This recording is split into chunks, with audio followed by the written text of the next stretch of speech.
On February 26, 1981, 13 Harley-Davidson executives stood in a room in Milwaukee and signed papers that represented the most important bet in American manufacturing history.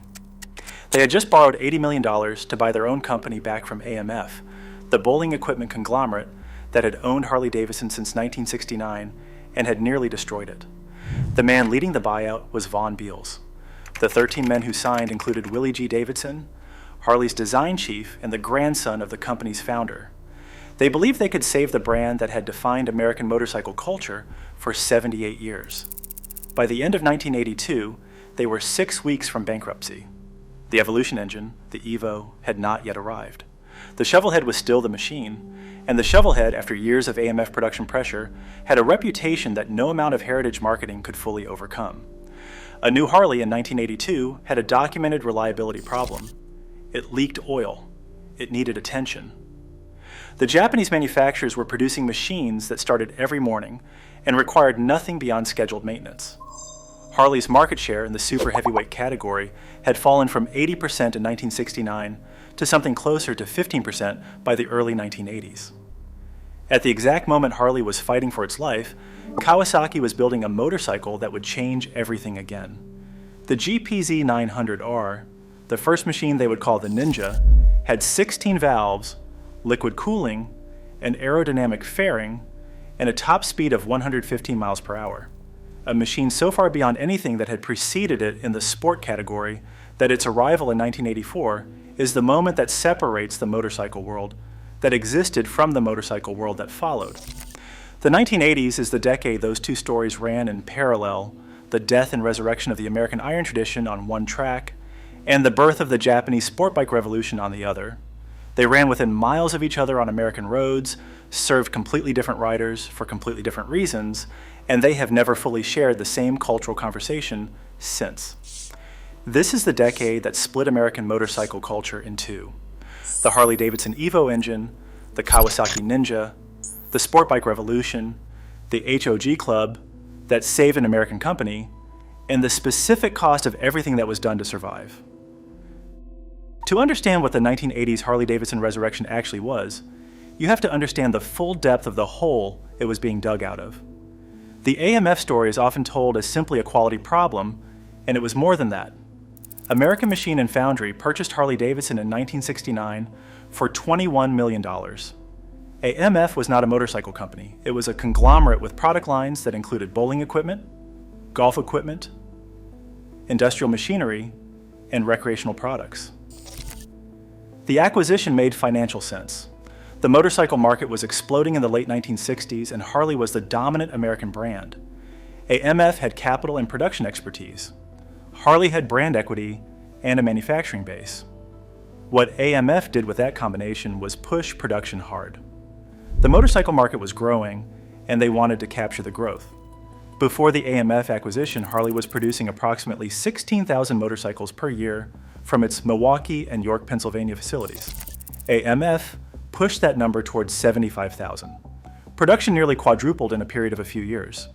The workforce could not maintain quality at that rate with the equipment and processes they had.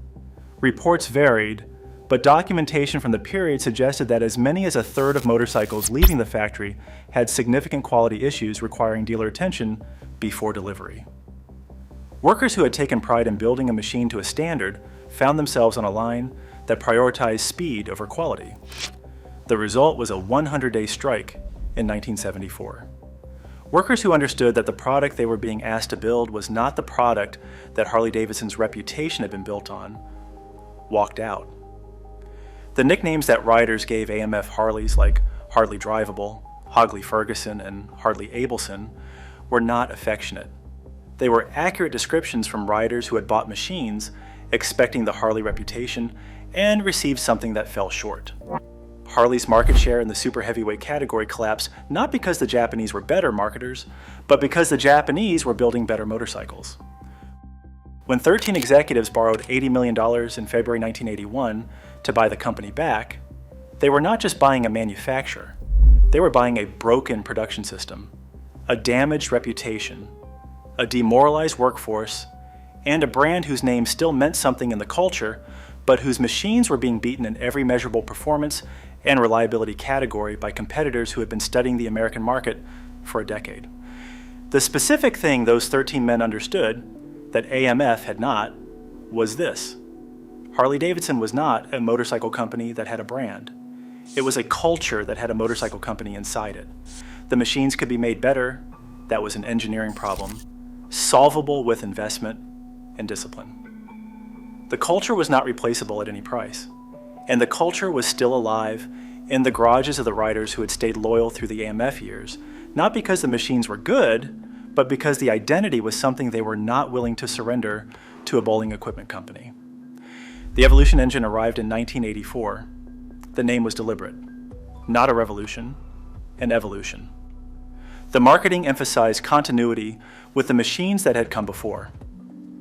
The engineering told a more accurate story. The Evolution was an air-cooled V-twin displacing 80 cubic inches. In those dimensions, it resembled the shovelhead it replaced, but the resemblance was cosmetic. The Evo used aluminum alloy cylinders and heads rather than the iron of the shovelhead. The tolerances were tighter. The hydraulic valve adjusters were redesigned. The oil system was thoroughly reworked to address the chronic leaking that had made AMF-era Harleys notorious. The compression ratio was higher, producing more power from the same displacement. The result was a Harley-Davidson that started reliably, ran consistently, required dramatically less unscheduled maintenance, and could realistically be ridden across the country without the mechanical anxiety that riding a shovelhead had required.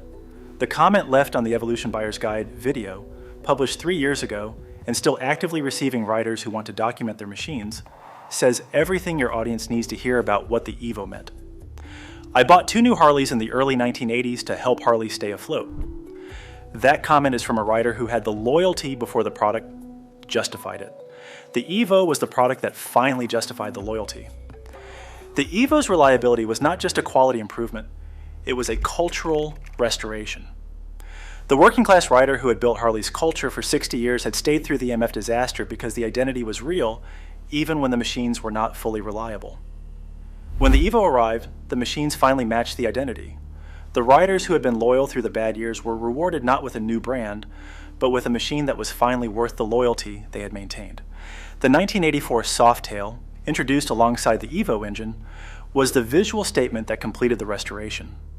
Willie G. Davidson had designed a frame that hid the rear suspension unit under the transmission, creating the visual lines of the hardtail frames of the 1950s and the 1960s while providing the ride quality that modern suspension delivered. The Softail looked like the past and rode like the present. It told the story the Harley-Davidson brand needed to tell. We know where we came from, we have not forgotten, and we are still here. I personally think the Softail was the most important single piece of motorcycle design of the 1980s. Not the fastest, not the most technologically advanced. The most important because it demonstrated that a manufacturer could draw a direct line from the culture's origin to the present without pretending the origin did not exist. In early 1982, Von Beals flew to Washington and asked the Reagan administration for a tariff on Japanese heavyweight motorcycles. The request was extraordinary for several reasons. Ronald Reagan was the most ideologically committed free market president in modern American history. His administration had been built on the principle that government intervention in markets produced worse outcomes than market competition. The idea of a tariff, a protectionist measure that taxed foreign goods to give domestic manufacturers a competitive advantage, was precisely the kind of government intervention that Reagan's economic philosophy rejected. Beals made the argument not as a request for protection, but as a request for time. Harley-Davidson did not need to be protected from Japanese competition forever. It needed 5 years to implement the quality improvements, the production changes, and the product development that would make it genuinely competitive. The tariff, which applied to Japanese motorcycles over 700 cubic centimeters, would give Harley the breathing room to complete the work without being buried by competitors who had the capital and production capacity to undercut on price while Harley was rebuilding. Reagan granted the tariff. A 45% duty on Japanese motorcycles over 700 cubic centimeters was imposed in 1983. The duty was scheduled to decrease annually and expire in 1988. The tariff worked. Japanese manufacturers responded partly by building manufacturing facilities in the United States and partly by engineering around the 700 cubic centimeter threshold, which produced some extraordinary machines, but that is a story for later. Harley used the breathing room to complete the Evo engine development, to implement the quality improvements that made the machines reliable, and to begin the brand repositioning that would eventually make the motorcycle the most recognizable American vehicle in the world. In 1987, a year before the tariff was scheduled to expire, Harley-Davidson asked the Reagan administration to lift it early. They no longer needed the protection. They were competitive. That is one of the most remarkable pieces of American industrial history of the 20th century. A company that had been 6 weeks from bankruptcy in 1982 asked for a protection measure, used it to rebuild, and voluntarily surrendered it before it expired because they no longer needed it. The tariff was not a crutch, it was a time machine that gave a dying American manufacturer the specific number of years it needed to become viable again. If you know someone who bought a Harley in the early 1980s when the machines were still fighting for their reputation, send them this video right now. The story of Von Beals flying to Washington, Reagan granting the tariff, and Harley voluntarily lifting it 5 years later because they no longer needed it is the most underdocumented piece of American manufacturing history in the last 50 years. Share this with your riding group, your family, anyone who has ever wondered how Harley-Davidson survived. This is the answer. The Harley Owners Group was founded in 1983. There were 33 original members. By 1985, it had 60,000 members. By 1990, it had 200,000 members. By 2000, it had 1 million members. The Hog was one of the most effective pieces of brand marketing in American corporate history. It was not a marketing program disguised as a community, or rather, it was exactly that.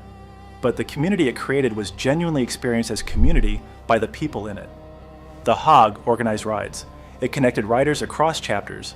It provided the social infrastructure around the brand that the working class culture had previously provided organically. The specific demographic that the Harley Owners Group captured in the 1980s was the baby boomer generation reaching its peak earning years. Men who had been teenagers or young adults when Easy Rider was released in 1969 were now in their late 30s and 40s. They had money. They had the specific desire that a generation always has at that age to reconnect with the freedom and possibility they associated with their younger years. The Harley had become the symbol of American freedom for that generation, and it was exactly the object that served that reconnection. The Harley Owners Group boomer was not the working class rider who had built Harley's culture. He was the rider buying into a culture that working class men had built and that had been transformed into a premium, aspirational product during the AMF era. His machine was more reliable than AMF era bikes. It was also more expensive. Prices that had been climbing through the 1970s continued climbing through the 1980s. A new 1985 Electric Glide cost approximately $7,500, 3 times what a comparable machine had cost in 1970 in nominal dollars, and significantly more than that in real wage terms. The donut video that covers the Kawasaki Ninja story, 2.3 million views, and the highest performing 1980s motorcycle content on YouTube, contains a line that its comment section called the most honest thing ever said about this period.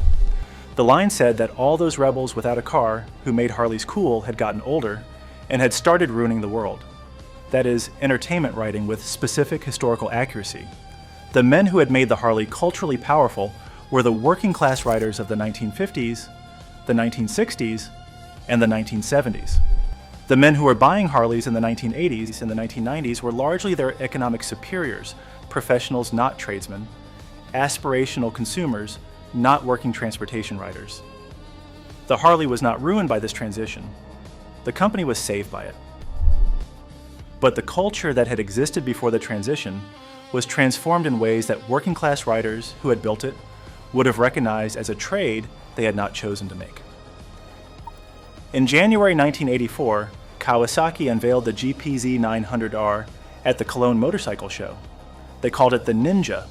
The machine had liquid cooling, the first Japanese sport bike to use it, because air cooling could not dissipate the heat generated by the engine Kawasaki had built. 16 valves in a 4-cylinder inline configuration, 95 horsepower at 9,500 revolutions per minute, a quarter-mile time of 11.6 seconds. A top speed of 149 miles per hour. The Kawasaki comment section captures what this machine meant to the riders who encountered it. Hondas are smooth, Suzukis are quick, Yamahas are fast, and Kawasaki's actively want you dead. That observation with 2,300 likes is not entirely ironic. The GPZ 900R was not a machine that forgave the rider who was not paying full attention. It was a machine that rewarded genuine skill and punished inadequate respect. The specific cultural significance of the Ninja for 1984 is the specific gap it created. Before the Ninja, the question of which motorcycle was fastest was a question with no clear answer. The answer depended on conditions, on rider weight, on specific configuration. After the Ninja, the answer was precise and documented. The Ninja was the fastest production motorcycle in the world. Not by a small margin, by a margin that the existing performance hierarchy had no response to. For riders under 35 in 1984, the Ninja was not a Harley alternative. It was a completely different proposition. It did not ask you to buy into a cultural identity. It asked you to demonstrate whether you could ride it. The machine was the credential. The community that formed around it was the community of people who could handle what it demanded. Top Gun arrived in 1986 with Tom Cruise on a GPZ 900R. The film is not a serious document of anything. But its cultural impact on the Ninja's visibility was significant. A generation of young American men watched the most celebrated action hero in popular cinema ride a specific motorcycle and understood that specific motorcycle as the thing that cool, skilled, physically capable men rode in 1986. The Ninja's American sales that year reflected the film's influence. The 1984 Buyer's Guide comment section gives you the Harley perspective on this period. Carbed Evo is HD's last good engine. HD Inc. chose to abandon it by obsoleting everything we need. RIP HD Inc. from 1903 to 1999. Evo's forever. The man who wrote that is not wrong about what the Evo represented.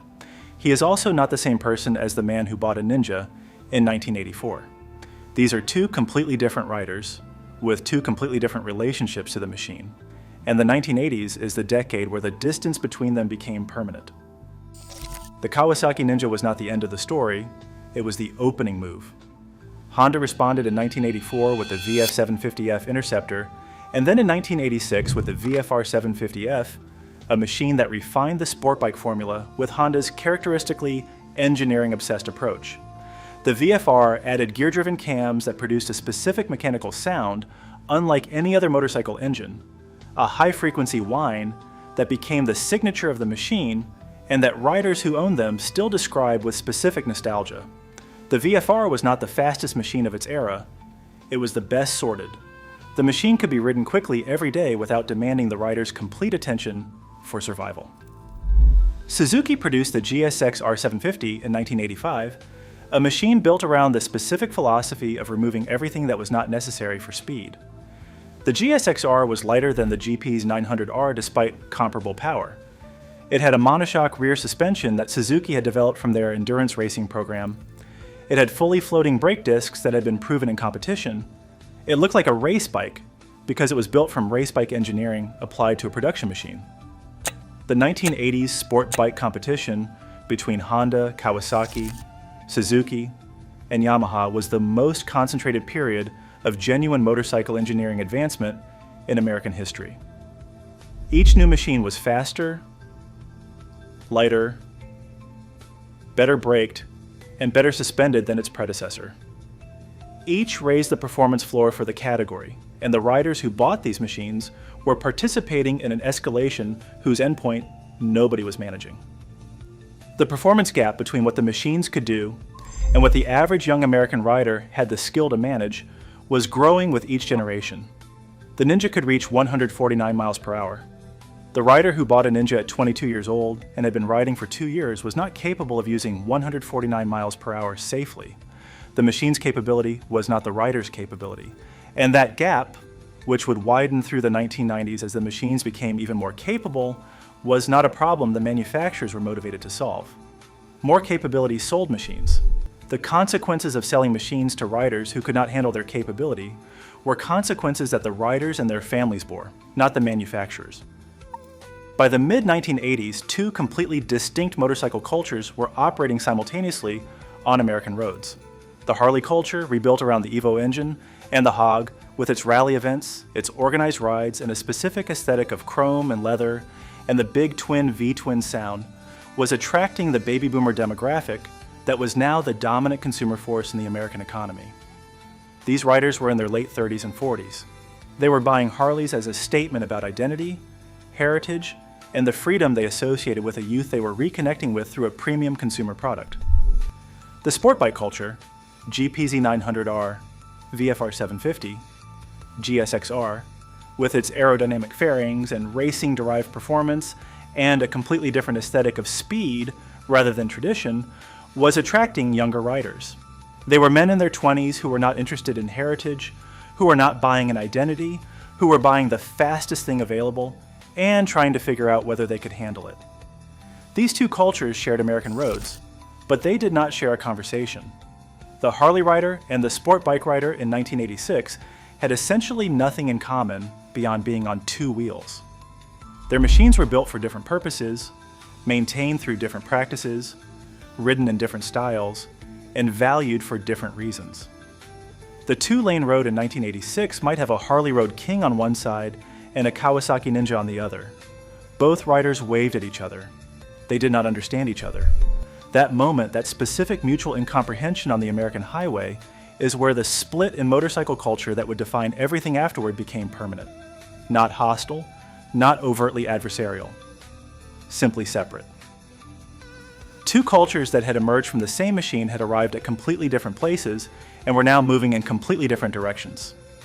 The working-class knowledge culture that had built American motorcycling through the 1940s, the 1950s, the 1960s, and the 1970s was being squeezed from both sides. The Harley culture was pricing out the working-class rider. The sport bike culture was technically accessible but demanded a kind of performance competence that the old wrench culture approach to motorcycle knowledge did not prepare you for.